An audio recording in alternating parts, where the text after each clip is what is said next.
السلام علیکم مانی یار، یہ میرا دبئی کا نمبر ہے، یہ گروپ میں ایڈڈ نہیں ہے اس لیے تجھے الگ سے کہہ رہا ہوں۔ یار میں 99 میں نا ادھر پہلی دفعہ مڈل ایسٹ میں آیا تھا، دبئی میں، ابوظہبی وغیرہ میں، پھر اور ابھی تک مطلب 21 سال ہو گئے مڈل ایسٹ میں ہوں، مگر ابھی تک کوئی وہ ریسزم کا، اینٹی پاکستان ہونے کا مجھے کوئی ایکسپیرینس نہیں ہوا تھا۔ کل رات کو ایک بہت ہی عجیب ایکسپیرینس ہوا مجھے۔ ہم لوگوں کا پلانٹ ہے چکن پروسیسنگ کا ابوظہبی میں، تو ابھی آج کل کرونا کی وجہ سے ایسا ہے کہ اگر آپ کو ابوظہبی جانا ہے تو آپ کو یہاں پہ دبئی میں اپنا کرونا کا ٹیسٹ کروانا ہے، اور وہ جو وہ بلڈ ٹیسٹ ہوتا ہے اس کا رزلٹ آ جاتا ہے تو وہ پھر آپ ابوظہبی چلے جاتے ہیں۔ تو راستے میں چیک پوائنٹ ہے جہاں پر وہ ٹیسٹ چیک کرتے ہیں، تو میں تھا، میرا کولیگ تھا، وہ بھی پاکستانی تھا، ہم دونوں وہاں پر جب پہنچے رات کو، کوئی تقریباً شام کا ٹائم تھا، 6 بجے کا ٹائم تھا، تو انہوں نے ہمارے وہ ایمریٹس آئی ڈیز دیکھی اور انہوں نے ہمیں کہا کہ آپ نا یہ سائڈ پہ، مطلب وہ ریگستان جو صحرا تھا آف دا روڈ، وہاں پر جا کے کھڑے ہو جائیں، وہاں پہ پولیس آپ کا یہ آئی ڈی انسپیکٹ کرے گی۔ تو خیر کچھ گاڑیوں کو وہ چھوڑے تھے، ہمیں انہوں نے کہا سائڈ پہ چلے جائیں، تو ہم سائڈ پہ چلے گئے تو وہاں پہ آلریڈی کوئی 50-60 گاڑیاں جو تھیں وہ کھڑی ہوئی تھیں اندھیرے میں، اور وہ پولیس والے جو تھے وہ کرسیوں پہ بیٹھے ہوئے تھے، وہ کوئی مطلب سگریٹ پی رہے تھے، مطلب وہ چل کر رہے تھے، اور یہ کوئی 50-60-70 لوگ یہاں پہ لائن میں کھڑے ہوئے تھے۔ تھوڑی دیر کے بعد ان میں سے ایک پولیس والا اٹھ کے آیا اور اس نے کہا کہ بھئی انڈین، نیپالی، بنگلہ دیشی، سری لنکن، مطلب اور انڈین، نیپالی، بنگلہ دیشی، سری لنکن اور بلوچی جتنے بھی ہیں وہ سائڈ پہ آ جائیں، جو پاکستانی ہیں وہ کھڑے رہیں۔ اچھا کچھ اس میں ایسا تھا کہ اور وہ جو باہر آئے ان کو اس نے کہا کہ تم لوگ جاؤ، تمہیں یہاں پہ کھڑے ہونے کی ضرورت نہیں ہے۔ اچھا اس میں کچھ ایسی بھی گاڑیاں تھیں جس کے اندر مکس پلیٹ تھی، کہ کوئی انڈین تھا، ساتھ پاکستانی تھا، یا کوئی عربی تھا، اور ایک کیس تھا جس میں 2 عربی تھے، ان کا ڈرائیور پاکستانی تھا۔ تو انہوں نے ان کو بولا کہ تم لوگ گاڑی لے جاؤ، اس کو یہیں پہ چھوڑ جاؤ۔ تو انہوں نے بولا کہ بھائی یہ بیچ صحرا کے وہاں کیسے آئے گا؟ تو اس نے مطلب میرا جو ساتھ کولیگ تھا اس کو عربی آتی تھی، تو وہ بتا رہا تھا کہ انہوں نے بولا کہ یار یہ اس کا مسئلہ ہے، تم نے جانا ہے چلے جاؤ، تمہیں یہاں ٹھہرنے کی ضرورت نہیں ہے کیونکہ یہاں ٹائم لگے گا۔ تو خیر وہ معلوم نہیں وہ لوگ گئے کہ نہیں گئے، مگر وہ انہوں نے پاکستانیوں کو سارا وہاں پہ کھڑا رکھا۔ اچھا،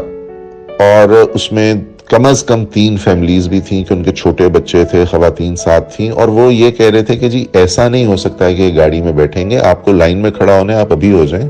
اور لائن سے آپ کی باری آئے گی۔ اب آپ اگر میاں لائن میں کھڑے اور بیوی بچے لائن میں نہیں کھڑے تو آپ کو وہ مطلب پھر میاں کا ہو جائے گا جو بھی انسپیکشن ہونی ہے، بیوی بچے پھر دوبارہ سے لائن میں آ کے لگیں گے۔ کم سے کم ایک فیملی ایسی تھی جن کے ساتھ ایک بزرگ خاتون تھی، وہ کوئی والدہ ہوں گی کسی کی، تو وہ بھی بیچاری وہاں پہ کھڑی ہوئی۔ تو زیادہ تر کیونکہ وہ ڈرائیور لوگ پٹھان ہوتے ہیں تو انہوں نے تھوڑا سا شور وور کیا کہ یار یہ کیا ہو رہا ہے؟ تو وہ آگے سے جواب دیتا ہے، مطلب یہاں پہ امیگریشن والوں کو، پولیس والوں کو ایک بڑا کامن سی چیز ہے کہ ان کو بیسک اردو آتی ہے، تو وہ ان کو آگے سے جواب دیتا ہے کہ نہیں کھڑے ہونا نا، جو عمران خان کو کہو۔ تو اس کے اوپر جو وہ تھے پٹھان، وہ مطلب ان کا گھوم گیا دماغ،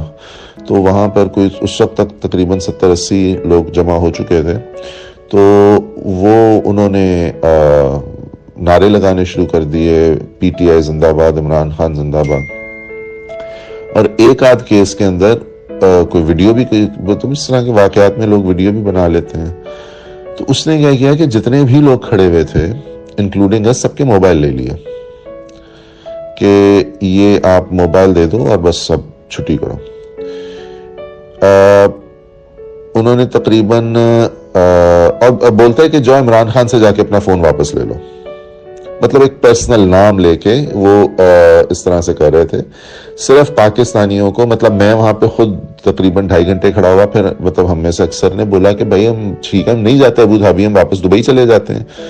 تو اس نے بولا نہیں، مطلب اب آ گئے تو آ گئے، اب بس یہاں سے جانا کوئی نہیں ہے۔ تو خیر وہ کوئی 2.5-3 گھنٹے کے بعد انہوں نے مطلب وہ کیبن سا وہ بنایا ہوا تھا، وہاں پر انہوں نے سب کو باری باری بلانا شروع کیا، اور کسی کا انہوں نے وہ مطلب ڈی این اے ٹیسٹ ہوتا ہے نا، وہ ہاتھ پہ جو وہ پھیرتے ہیں اور وہ اس کا سیمپل لیتے ہیں، کوئی فنگر پرنٹنگ وہ کچھ ہوتا ہے، مجھے مطلب I don't know what exactly is that, مگر وہ کسی کا وہ کیا، مطلب اکثر کا نہیں کیا، مگر وہ جو سوال جس طرح انہوں نے مجھ سے پوچھا کہ تم پاکستانی ہو، میں نے کہا پاکستانی ہے، کہ اچھا کب سے ہو یو اے ای میں، واپس کب جا رہے ہو؟ تو میں نے بولا میں سعودی عربیہ میں رہتا ہوں، میں چلا جاؤں گا ہفتے میں۔ تو مجھے آگے سے بولتا ہے جلدی جاؤ۔ اچھا مجھے سمجھ نہیں آئی، جو میرا کالیگ تھا ساتھ وہ جب گیا تو اس کو بھی کہا کہ اچھا وہ رہتا ہی یہاں پہ ہے، تو اس نے کہا جی میں تو یہیں پہ رہتا ہوں، تو وہ اس کو آگے سے بولتا ہے کب تک رہو گے؟ یعنی اس طرح سے انہوں نے سوال کیے۔ خیر انہوں نے دے دیے اور وہ کہا کہ بھئی آپ لوگ واپس جاؤ۔ خیر اس وقت تک ایک غصہ چڑھ چکا تھا، میں نے کہا چلو میں واپس چلو، دفع کرو اس کو۔ مگر یہ ایک ایسا ایکسپیرینس تھا جو کہ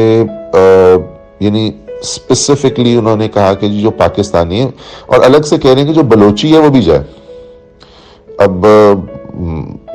یعنی ایک یہ عجیب سی بات تھی کہ پاکستانی صرف یہاں پہ کھڑا رہے گا، اور جو دوسرے عربی تھے یا افغانی، ایک بندہ تھا ٹرک ڈرائیور افغانی، اس کو کہا تم بھی جاؤ۔ تو یہ ایک ایکسپیرینس ہوا which was very disturbing, very strange, مگر ایک یہ بھی فیلنگ ہوتی ہے کہ اس کا مطلب ہے کہ خان صاحب ہمارا کوئی کام ٹھیک کر رہا ہے، یہ ایک فیلنگ آئی۔